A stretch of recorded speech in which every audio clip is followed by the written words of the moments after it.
إسلامنا هدية من ربنا الرحمن، إسلامنا بنوره أضاءت الأكوان. الحمد لله رب العالمين والصلاة والسلام على سید المرسلین وعلى آلہ وصحبہ اجمعین، اما بعد۔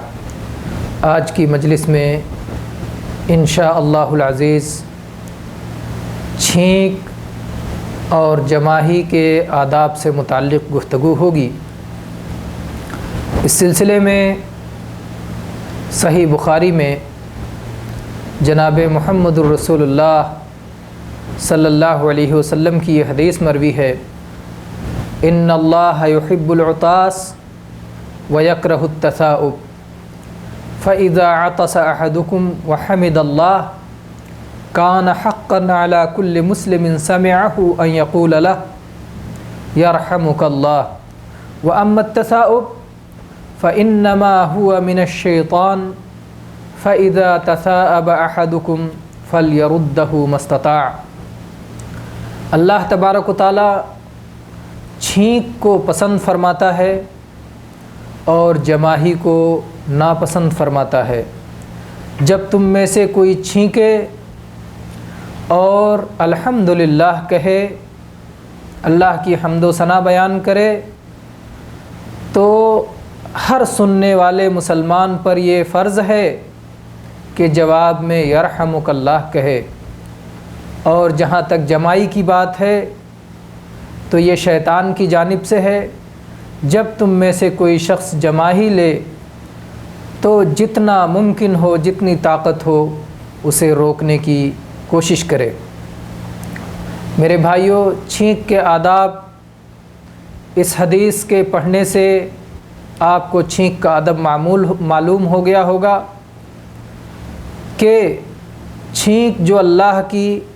ایک عظیم الشان نعمت ہے اور اس کے ذریعے سے سستی اور چستی پیدا ہوتی ہے۔ ایسے موقع پر اسلام کی خوبی میں سے یہ اہم خوبی ہے کہ مختلف موقع پر مختلف اذکار اور مختلف دعائیں سکھائی گئی ہیں کہ اس موقع پر چھینکنے والا الحمدللہ کہتا ہے، اللہ کی حمد و ثنا، اللہ کی تعریف، بڑائی اور بزرگی بیان کرتا ہے، اور پھر سننے والا یہ حمد سن کر کے اس کو دعا دیتا ہے، یرحمک اللہ کہتا ہے کہ اللہ تجھ پر رحم فرمائے۔ اور آپ یہ جانتے ہیں کہ جناب محمد الرسول اللہ صلی اللہ علیہ وسلم نے ایک مسلمان کے دوسرے مسلمان پر جو حقوق گنائے ہیں، اس میں سے ایک اہم حق یہ بھی بتلایا ہے کہ جب کوئی مسلمان چھینکے اور الحمدللہ کہے تو سننے والا مسلمان یرحمک اللہ کہے۔ اسے عربی میں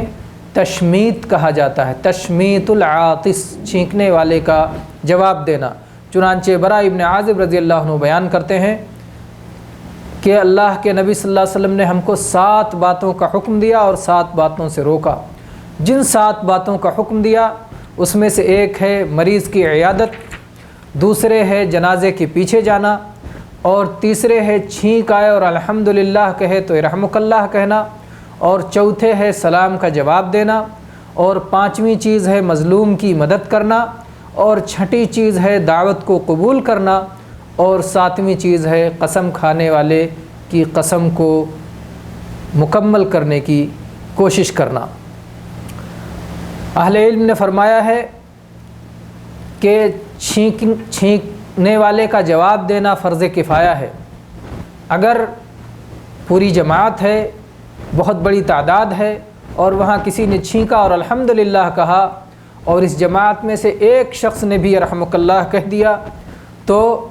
باقی لوگوں کو فردن فردن یرحمک اللہ کہنا ضروری نہیں ہے۔ یہاں پر ایک بات اور یاد رہے کہ اگر کوئی شخص چھینکا اور اس نے الحمدللہ نہیں کہا تو اسے یرحمک اللہ کی دعا نہیں دی جائے گی، جیسا کہ انس رضی اللہ عنہ کی صحیح بخاری اور صحیح مسلم میں حدیث ہے، عطس رجلان عند النبی صلی اللہ علیہ وسلم فشمت احدهما ولم يشمت الآخر فقال الرجل